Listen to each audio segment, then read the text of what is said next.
Do you have enough money to move to France?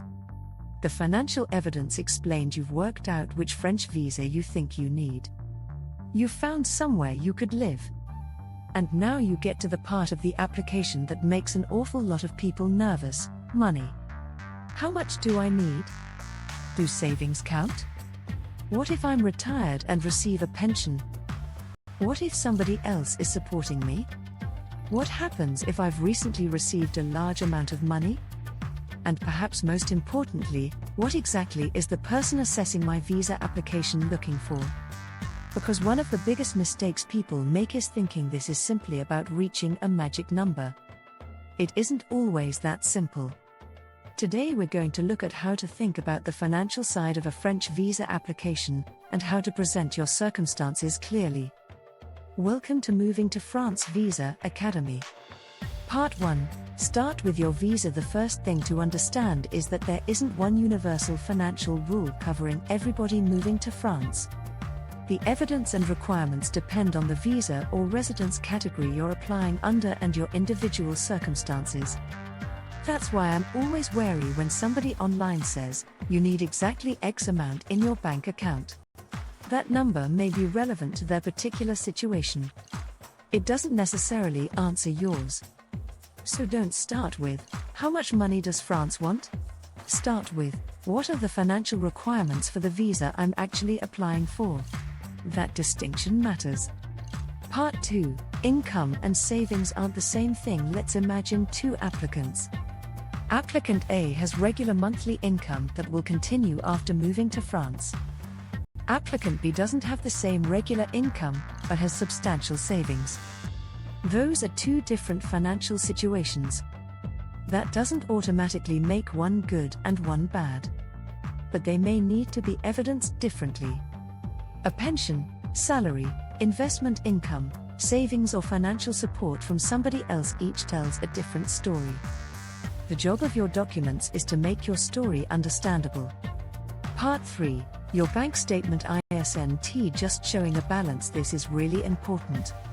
People sometimes think the only thing somebody will look at on a bank statement is the number at the bottom. But imagine this. For months your account has had a relatively modest balance. Then, shortly before your visa appointment, a very large deposit appears. That doesn't automatically mean there's a problem. You may have sold a property, received an inheritance, moved money from another account, sold investments. There could be a completely legitimate explanation. But if the source of that money isn't obvious, don't assume the person assessing your application will work it out for themselves. Explain it and provide appropriate evidence where necessary. The principle I want you to remember is, don't leave avoidable questions unanswered. Part 4. What if somebody else is supporting you? Another situation I see regularly is financial sponsorship. Perhaps your parents are helping. Maybe your spouse or partner will support you. Again, don't immediately assume that this makes your application weak.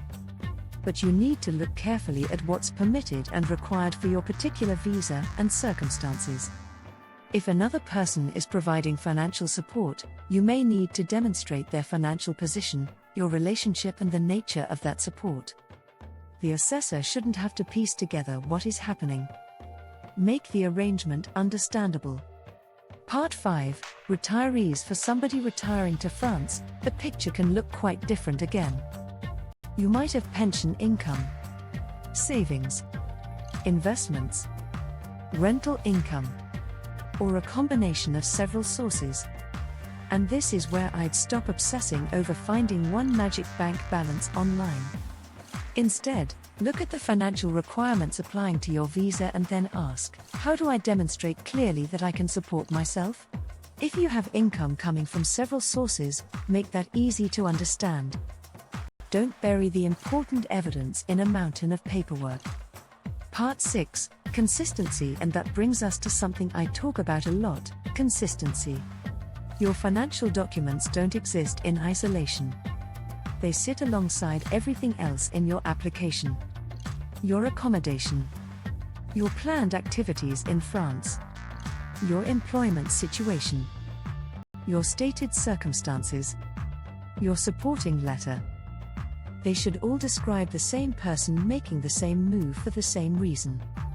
If one part of the application contradicts another, that's when unnecessary doubts can appear.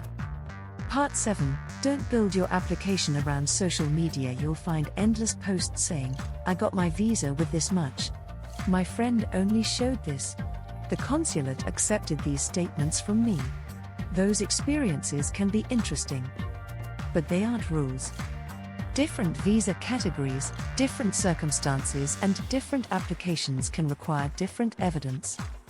Use other people's experiences to discover questions you should investigate. Don't use them as a substitute for checking the requirements that apply to you. Part 8. The simple test before you submit your application. Imagine handing your financial documents to somebody who knows absolutely nothing about you. Could they answer these questions? Where does this person's money come from? Is it available to them? How will they support themselves in France? Does the evidence support what they've told me elsewhere in the application? And, is there anything unusual here that hasn't been explained?